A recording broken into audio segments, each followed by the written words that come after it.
go in the course of the day. If he's still with us, we'll dedicate our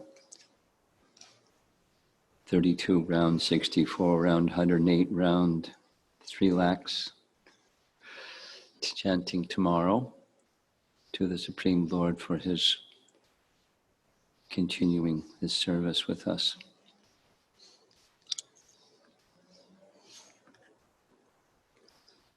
Sundari Radha is not here, so I can't ask her if she sent. She did? Okay, good. I'm going to be spending some time this morning with a document that you were to have received. Those who registered in any case. It's Bhaktivinoda Thakur's Bhakti Loka, specific to Utsaha, enthusiasm. And it directly connects with the rest of our topic this morning. He starts, interestingly, what happens when you don't have enthusiasm. And then he says there's 3 different categories.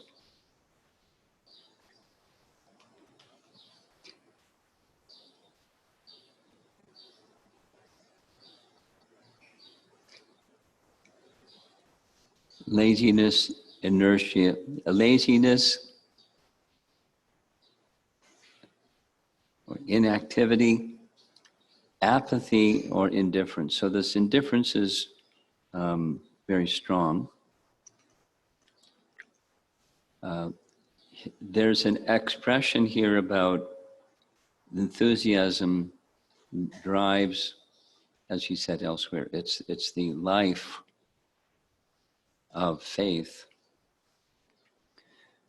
I'm reading now in the first page. One should practice devotional service without deviation. We're going to hear about Gopakumar. So there's teaching, there's the example, and then there's us, the practical application. Practicing devotional service without deviation. He refers to a verse from chapter 6, Bhagavad Gita. I'll just read the translation. This indeed is actual freedom from all miseries arising from material contact. Sounds good. Material contact is there, and then there's the miseries arising from material contact that's also there.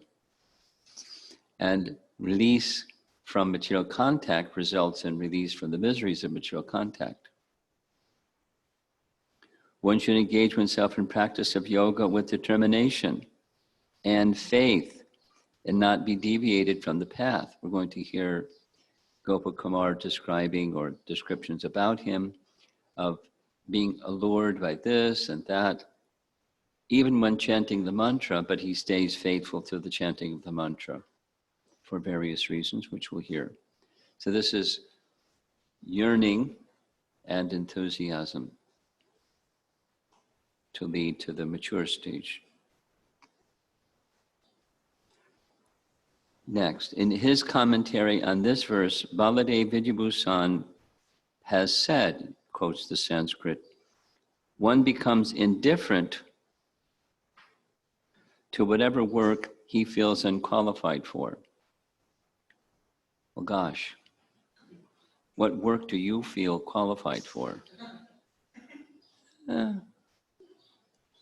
But indifferent doesn't mean lazy. Indifferent means not attached. That's the meaning, the indifference, at least in this case. Indifferent.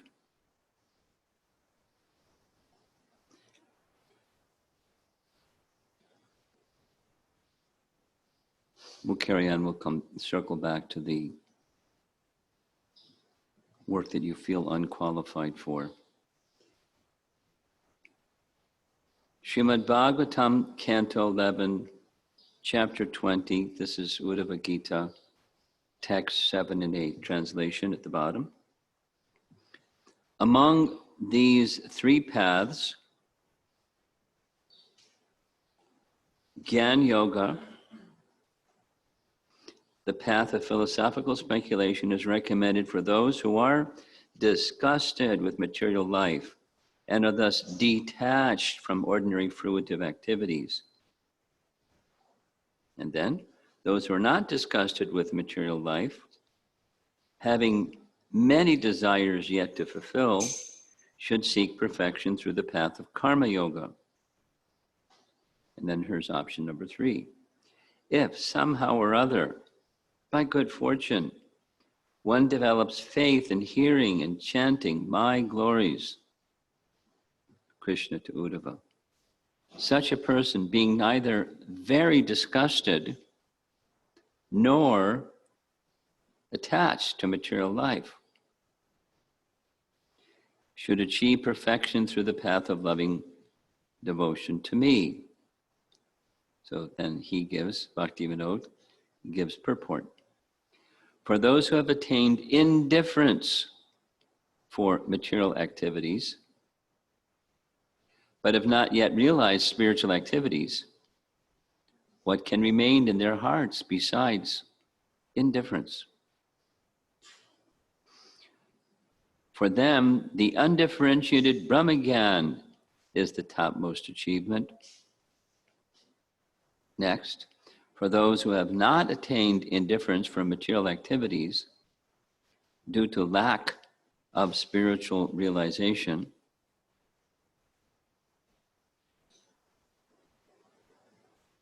there is no way to cleanse the heart other than karma yoga. Next, those who have realized spiritual activities and have understood that material activities are insignificant, attain indifference for all material activities. And this indifference word is going to be explained further down, but it's okay. They accept some material activities as a support for their spiritual awakening, but they have no attachment for such activities. In proportion to the degree that they discuss spiritual topics in devotion, freedom from material association. That was that chapter 6, verse 23 verse. Material contact or freedom from material association is awakened as an extraneous fruit. So that chapter 6 is Dhyan Yoga, and those that don't have spiritual activities, they have to do the Dhyan Yoga program. And for those that have devotional service and have attachment for spiritual activities, such as hearing and chanting, and the other activities that flow from hearing and chanting, then the secondary result, freedom from material association, is awakened. And then carrying on the same chapter, Krishna says, having awakened faith in the narrations of my glories, being disgusted with all material activities, knowing that sense gratification leads to misery, but still being unable to renounce all sense enjoyment, and that means subtle as well as gross, my devotee should remain happy and worship me with great faith and conviction, even though he is sometimes engaged in sense enjoyment. My devotee knows that all sense gratification leads to a miserable result, and he sincerely repents such activities. Then summary, karma arises from lust, jnana arises from indifference, and bhakti arises from faith in the Supreme Lord. The person who has attained faith is naturally disgusted with material activities. He accepts there's this indifference without attachment. Only those activities that are favorable for increasing his faith in the Lord. Now here's the Gopinath Patanayak explanation from our yesterday's discussion. Without the material body, one cannot cultivate devotional service. So there's no benefit if one renounces the activities that are needed to maintain the physical body, thinking them to be the source of misery and lust. The fruits of those activities, which are the source of misery for others, are therefore enjoyed by the devotees. Someone asked about Lord Chaitanya's instructions to Gopinath use the surplus for religious and fruitive activities here. Those fruits, the fruits of those activities, which are the source of misery for others, are therefore enjoyed by the devotees who condemn them as insignificant. This is this transition stage. He wasn't yet where Vaninath and Ramananda Roy were. They worship Krishna with devotion and firm faith while enjoying the fruits of their work as they fulfill the necessities of life. So it's not to be a good devotee, you have to be miserable.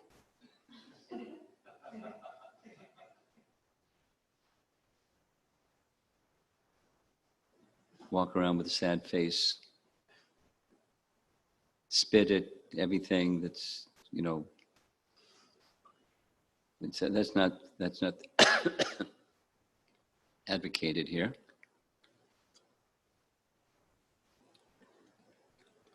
But with indifference, without attachment. That's Rupa Goswami's teaching, isn't it?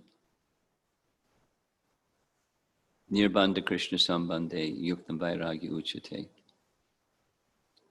Anasaktasya Vishayan. So that's the principle, and there's the cultivation of the principle. And the cultivation of the principle is this, going to our theme now, yearning. Somehow, by good fortune, getting connected with the bhakti process that connects one with. And before one gets connected with the bhakti process, one doesn't even know what the goal is. It's just, frustration. Or more fruitive activities, please. So those two, Gyan and Karma Yoga. But the bhakti process carries one beyond both. And so the specific to the holy name, say yes to the holy name, this yearning to connect with the holy name, because connecting with the holy name connects us with Krishna. I want to read one other little section, and we'll go to Gopal Kumar's yearning.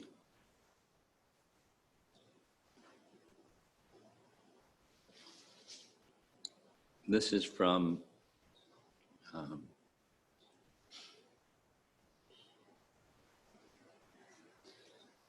Gopal Kumar's getting some lessons from the personified Vedas.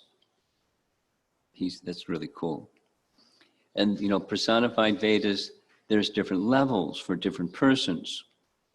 And finally, the highest of the personified Vedas pull Gopal Kumar to the side. They don't want to insult the other personified Vedas that say other things.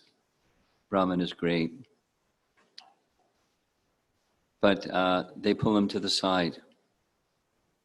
So it's a whole long section, text 169 to 230, that's like 71 verses, explaining the special position of bhakti, which is what Bhaktivinoda Thakur just did. I'm just going to read, starting with text 169.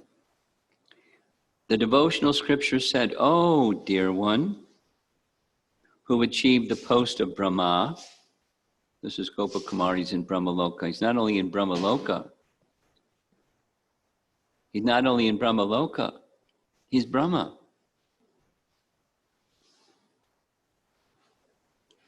This topic is more secret than a rare treasure. But we shall explain it to you because your abundant good qualities inspire us to speak freely. Commentary. In text 169 through 230, the Bhakti Shastra's answer. Since Gopakumar holds the post of Lord Brahma, he is worthy of the privilege to hear such elevated topics. One might argue that the secrets of devotional service should not be freely divulged to anyone, not even the Lord of an entire universe, unless he is fully surrendered to the Supreme Lord and his devotees. But then Gopakumar's personal qualifications should be taken into account, especially his eagerness to engage in the Lord's service, and that arises from his eagerness to achieve the fruit of the chanting of his mantra. Text 170. We who are dedicated to the personality of God as devotional service may sometimes discuss liberation, but only to encourage people to reject it completely. When we speak of liberation, we condemn it and everything that goes with it. Commentary.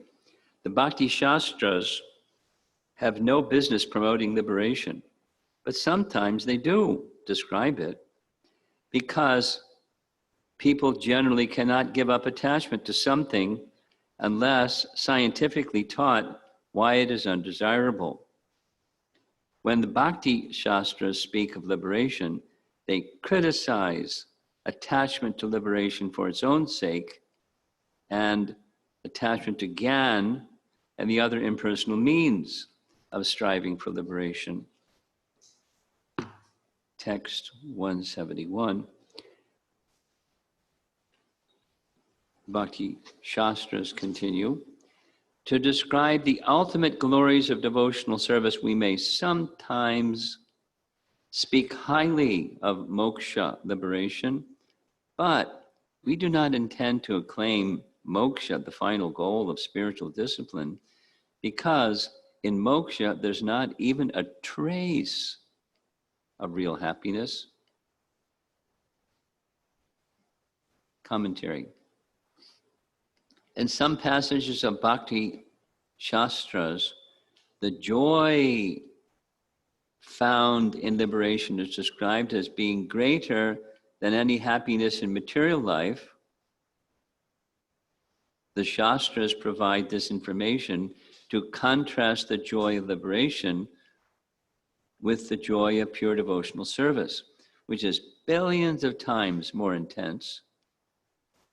Other than the joy of liberation, nothing can be meaningfully compared with the joy of bhakti. Properly speaking, however, the concept of, quote, joy in liberation is only a theoretical creation of the impersonalists.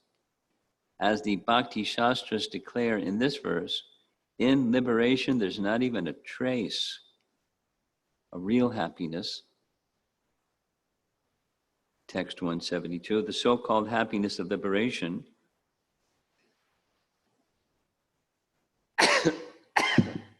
may be compared to the happiness of not being sick, or the enjoyment of deep sleep. In fact, the very term, quote, liberation is a misnomer created by illusion, and it appeals only to the ignorant. Commentary. As the scriptures like to do, they here support their proposition with analogies. Simply being free from pain of disease is not positive happiness. nor is there happiness in deep sleep, which is nothing but a condition of ignorance. One only imagines that in deep sleep one is happy, because in that sleep one is free for a while from the mind's flights of fancy and from dreams and other agitations. One thinks, I slept happily, unaware of anything. And it goes on. So one of the temptations that Gopakumar resisted in the course of his chanting of his mantra was entering into the Brahmajyoti and being allured by the personification of impersonal liberation that appeared to like kind of flow and draw him into that impersonal state, and he felt drawn, but he resisted and chanted his mantra very loudly, and it receded, and then again and again. So I'm going to read two very wonderful passages from the section that comes after Gopakumar not only was in Indraloka, but he was Indra in Indraloka. And he then became Brahma in Brahmaloka, and then he came back at the end of that little sojourn. He came back to Vrindavan, and he's in Vrindavan, taking care of cows, chanting his mantra, and he's reflecting on his journey, as we might sometimes reflect on where we are, how we got to where we are, and so forth. So this is text 28.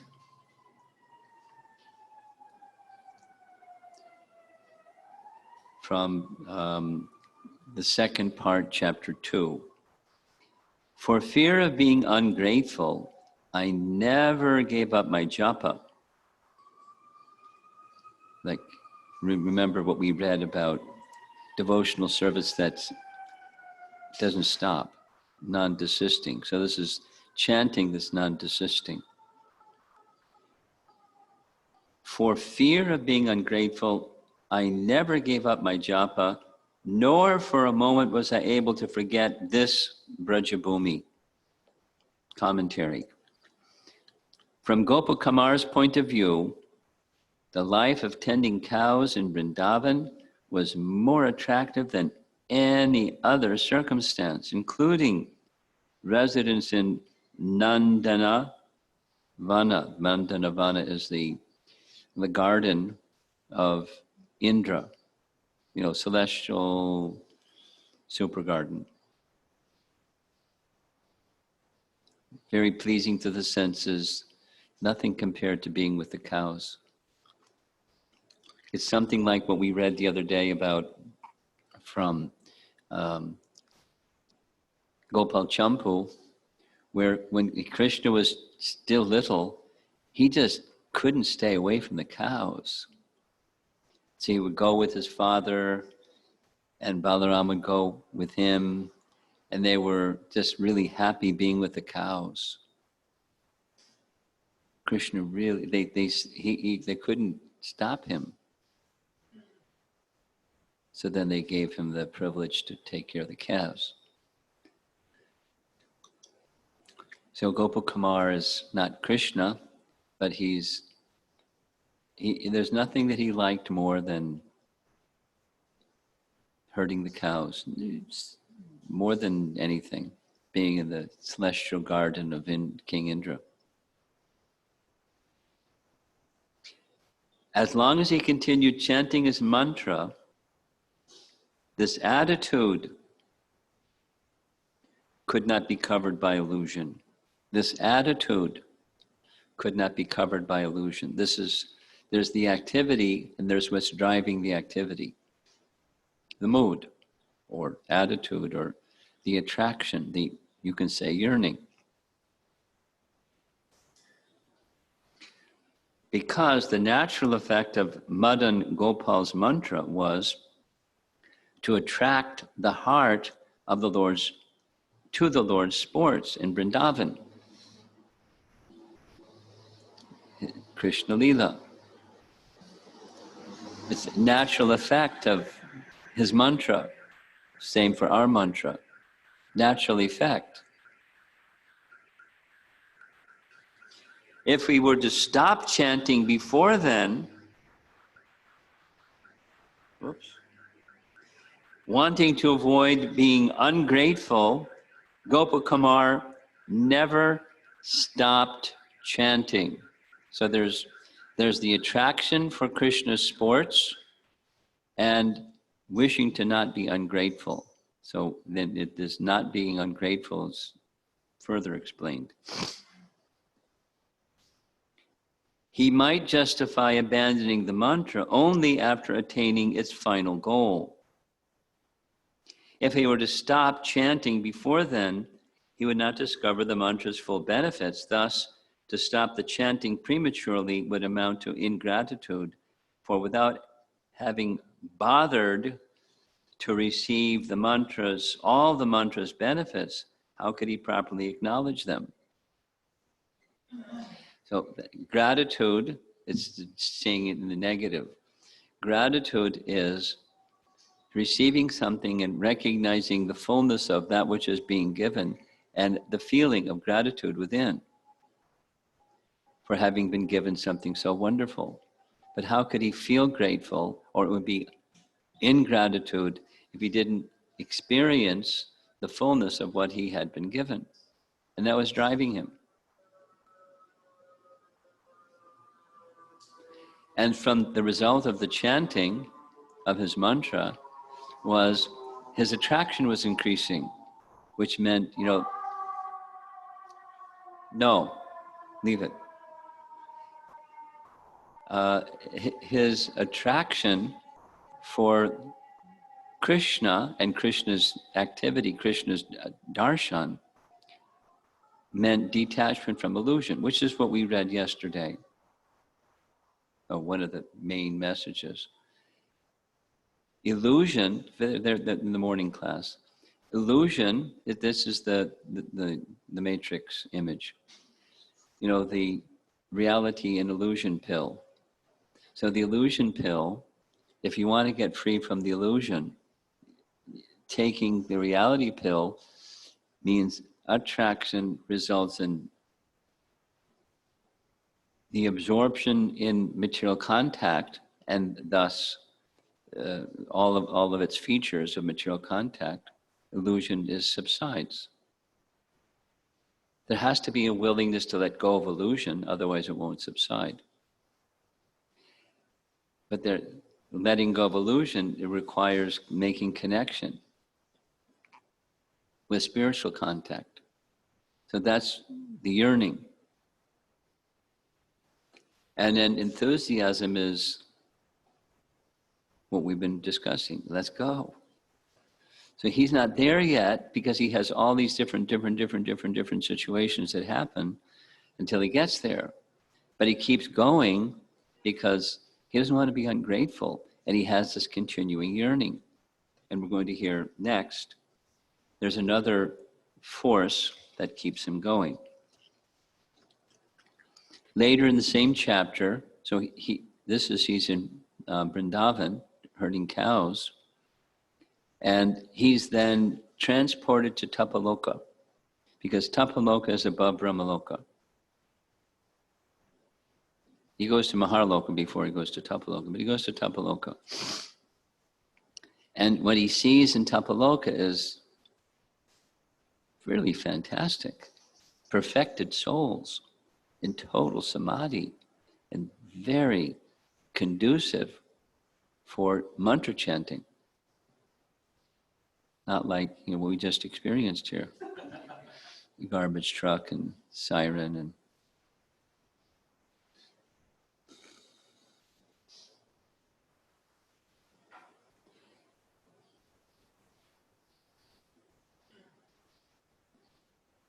so here's text 83 from that same chapter.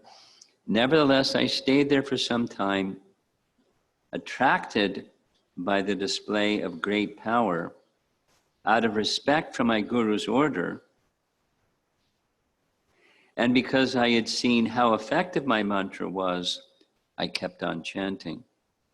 Short commentary. The atmosphere of Tapaloka weakened Gopakumar's resolve to see the Lord. But he persevered in chanting his japa. His Guru had ordered him, never stop chanting.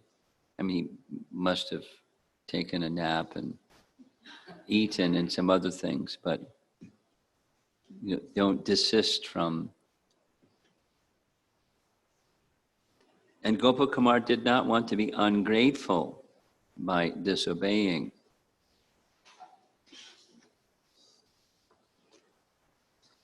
Now there are practitioners of the chanting of the mantra that desist. It happens. There are different circumstances why that happens. But Gopakumar didn't.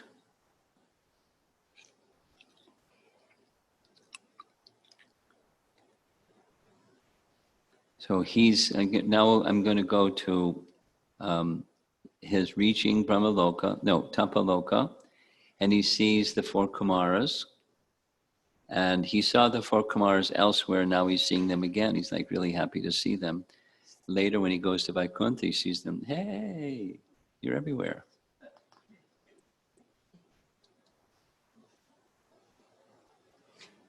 Text 81, virtually everyone there was fixed in samadhi. They were all self-satisfied, lifelong celibates, full in the achievement of all desires and served by mystic perfections. Commentary, occasionally the residents in Tapaloka would have philosophical meetings or worship the Supreme, but otherwise they remained externally disengaged. Nothing in the outside world attracts them. Atmaramas. Next is our verse we just read. Nevertheless, I stayed there for some time, attracted by the display of great power. Out of respect for my Guru's order, and because I had seen how effective my mantra was, I kept on chanting. So he's in this euphoric atmosphere and continuing to be faithful to his Guru's order to chant. And the atmosphere of Tapaloka weakened Gopakumar's resolve to see the Lord, but still he persevered in chanting his japa. You know, the unsteady, something goes down.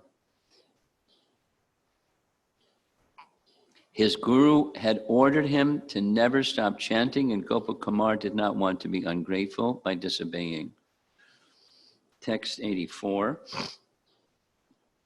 Thanks to the peaceful bliss in my heart that the nature of that place inspired, I chanted my mantra even more attentively than before. Thus my desire to see the Lord actually increased. Commentary. At first, the refined atmosphere of Tapaloka seemed to affect Gopakumar's negatively. The pervasive mood of self-satisfaction seemed to reduce his desire to have the company of the Supreme Lord, but that same peace of mind, characteristic of Tapaloka, gradually helped him improve his chanting, and then the mantra exerted its own influence. As ghee poured on a fire seems momentarily to extinguish the fire, but then gives it new life, the atmosphere of Tapaloka only briefly decreased Gopakumar's desire to see the Lord of the universe. Then he's going to, I'm not going to read all this, he's getting some lessons from one of the residents of Tapaloka, Pipalayana Rishi. And basically, he's saying, why are you going here and there to see the Supreme Lord? We see the Supreme Lord all the time, both inside and outside. So get with the meditation program. Then he goes through a philosophical argument that says seeing with the eyes can only be possible if there's seeing within the mind and then the eyes can see. This is a Sankhya discussion. The senses contact sense objects without going into it too much.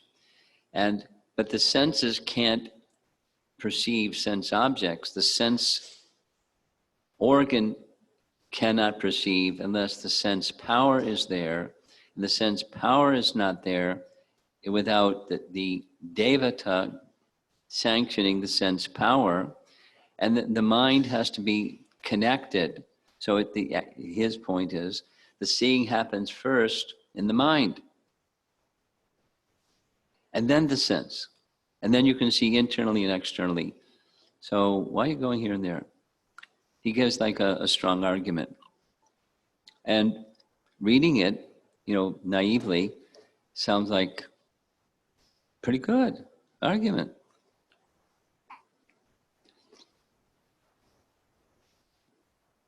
Then, with nothing else going in the mind, direct vision of Lord Hari with one's eyes takes place in the heart. When the mind is happy, all the senses are automatically happy. For the functions of speech, vision, hearing, and the other senses are included within the functions of the mind. So it's like, giving you an invitation to stay in Tapaloka and be happy. Within the functions of the mind, the functions of all the senses, without the functions of the mind, the functions of all the senses are useless. For even if one acts, one's deeds will be as if never performed, because the self will be unable to perceive them. Anyway, it's a little complicated, and the commentary is extensive. As much as the mind becomes peaceful, to that extent, its pleasure grows. No external sense can feel such expanding pleasure. When the Lord expands his special mercy, one sees the Lord. Within, by meditation, as if directly with the eyes. This we can understand from what happened to the lotus-born Brahma. Same. It's really long purport, like 5 pages long, persuading him to just hang out in Tapaloka, don't travel around. It is said that seeing the Lord in person gives joy to his devotees, but causes fear and other hard emotions to others, like Duryodhana and Kamsa. The beautiful, all opulent form of Lord Narayan, the concentrated essence of supreme bliss, refines the functions of all the senses. Yet demons, like he gives 2 others, Madhu and Kaitaba, even after seeing the Lord in person, did not lose their evil disposition, distressing to all. So we need to cleanse the mind. And meditation, fixing the mind on the Supreme Lord, cleanses the mind, which has an effect on the senses, etc. The Supreme Lord by nature, the bestower of ecstasy, creates such unlikely situations to delight his devotees by showing them the greatness of devotional service. So they see themselves as devotees engaged in this dhyan process. They're devoted to the Supreme Lord, but they're engaging like Savaimana Krishna, Padaravindayo. And then they sometimes do worship and they sometimes have discussions, but they are really strict about keeping their mind on the Supreme Lord by that method. Of the 9 kinds of devotional service, remembrance is the chief. It is an offering of the activity of the mind, the most important of all the senses. Only the mind, fixed in meditation, can unceasingly offer the Lord that offering which is most confidential, loving devotional service that follows one's natural taste. So their emphasis is not engaging Rishikena, Rishikesha, Sevanam. They're just, gauge 1. And because when that's accomplished, the others are accomplished. So he goes on, and he sees that Gopakumar's kind of into it, but kind of not into it, like he happens in many places. He's attracted, but it's not the same. Seeing Madan Gopal in meditation and being with him and seeing his loving sporting activities, it's just not the same. So they say, if you're not happy, go see Narayana. They're very expert in another form of devotional service. Gopakumar said, observing that I was eager to go there, the 4 brothers, headed by Sanaka, told me, just see, he is right here, and showed me many forms of the Lord. But he wants to go. So he goes. And then much further in the chapter, he's met as he's traveling by Vaikuntha representatives, and they congratulate him. Well done, well done. You didn't fall for it. And here's their words. By the power of bhakti, you will have many realizations, time and again. For certain, you will conquer your most formidable obstacles. At all circumstances, be assured, we are your helpers. That's reassuring for sure. The greatest mercy of Sri Krishna Chandra, we have found, is firmly established in you, because even the arguments of the residents of Tapaloka could not dissolve your eagerness to see in person the Supreme Lord. So, what's our eagerness? We are told, rather than being eager to see the Lord, be eager to have him want to see you, right? And we're also told, before you see the Lord, you hear the Lord. And then you can see the Lord. So the hearing process is paramount. Eagerness goes to the hearing process. And when the hearing, Bhaktisiddhanta explains, he's certainly one that would know. Having chanted, we're going to chant whatever number of rounds tomorrow, 32 to 64 or whatever. He chanted 172 rounds a day. 3 times 64, is that 172? 192? Every day for 9 years. Every day for 9 years. So he knows. We don't know, but he knows. And so he is an authority we can accept. To conquer the mind, it's done through the ear. The eagerness to hear.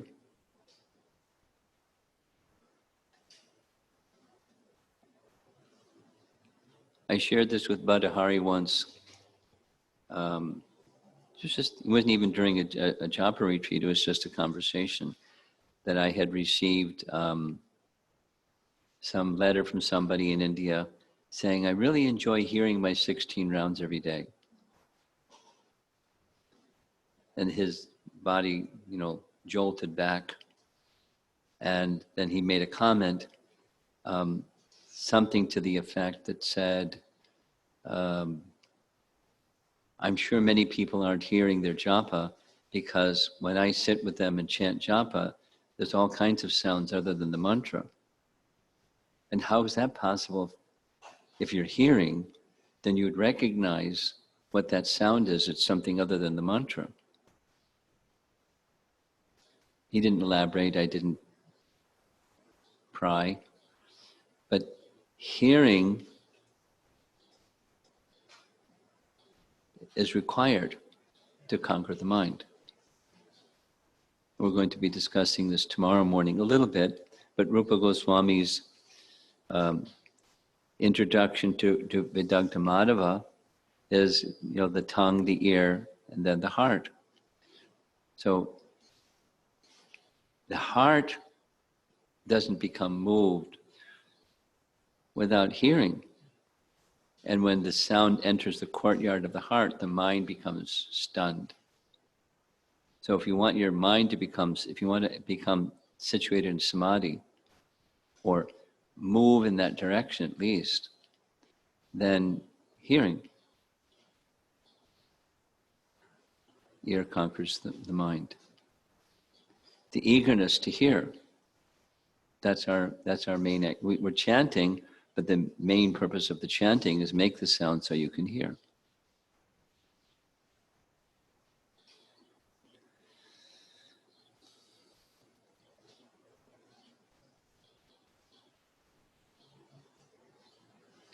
So back to our theme: yearning, enthusiasm, spontaneous. These teachings are inspiring. He, Gopakumar, is showing the way to a brahmana who is also yearning but kind of lost. So rather than explain some other way with a little disclaimer, he said normally one doesn't speak about oneself, but I can't think of a better way. So he's speaking about himself to help the brahmana, it's being narrated by Sanatana Goswami to help us understand how to go successive steps in the, let's just say, eagerness or enthusiasm, utsaha, for the activity and the connection with the person named through the name.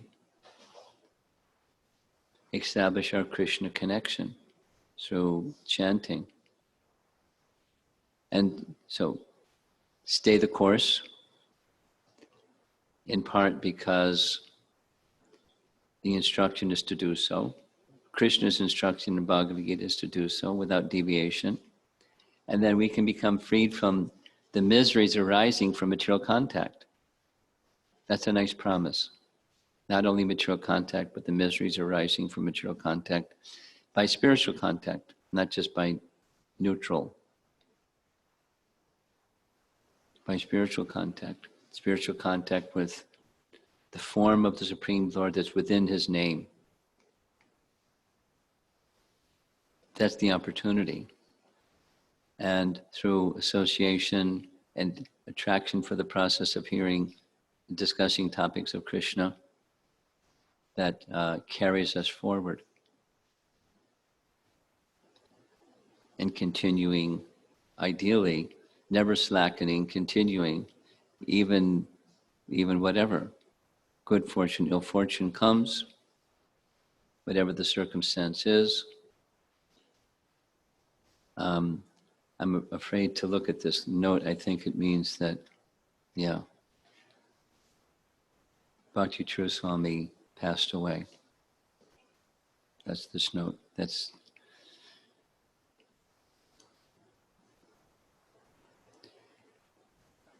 our great misfortune.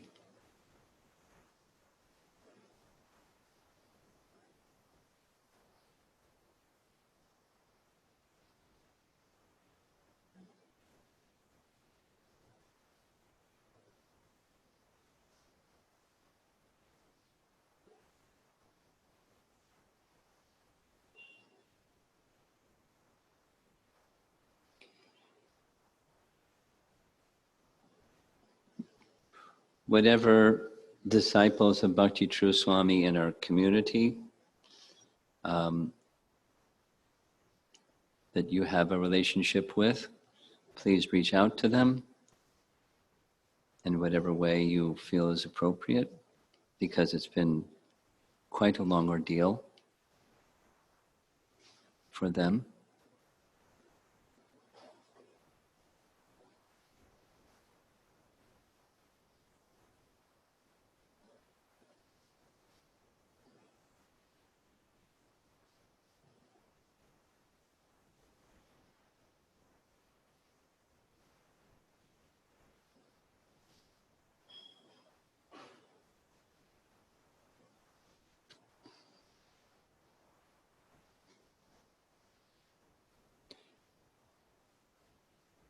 When a great soul passes, in one sense, because of all the service that he has rendered,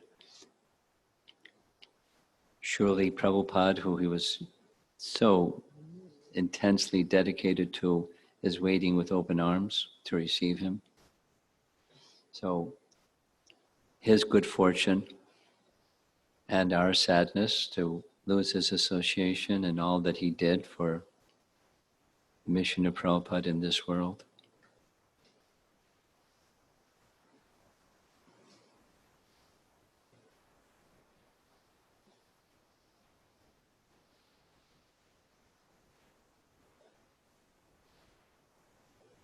So it kind of throws a wet blanket over our discussions here.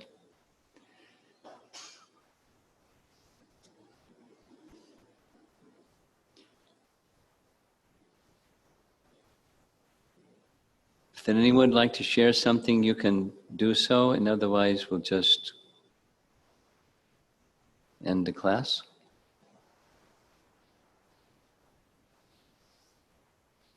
Yeah. So His Holiness Bhakti Char Swami is also the guru of my mother and my father. So this is obviously weighing on. It's been weighing on us for several weeks. And maybe this may be too early to ask, but could you share some the circumstances in which he left were perhaps not so ideal, and is the Lord in some way trying to give us, because the actions of pure devotees or great souls are intended to teach us ultimately. So are there some lessons that we can take from his passing and the circumstances surrounding it?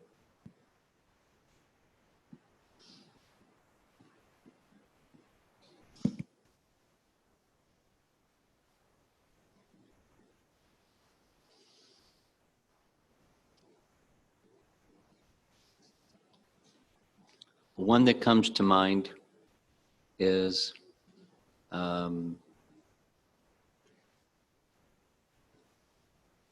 because of his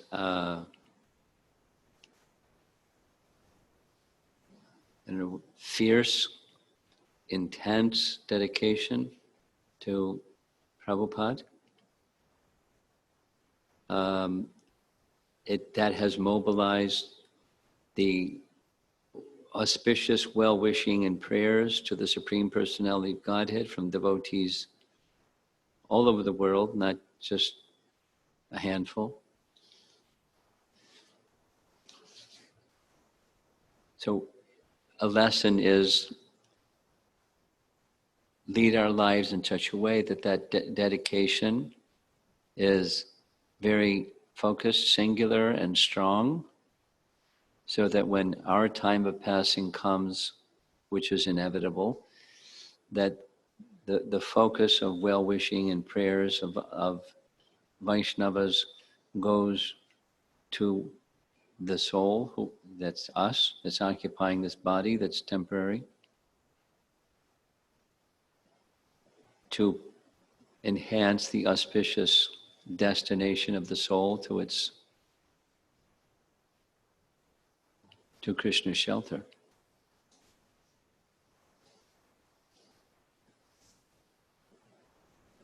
That's one very strong message.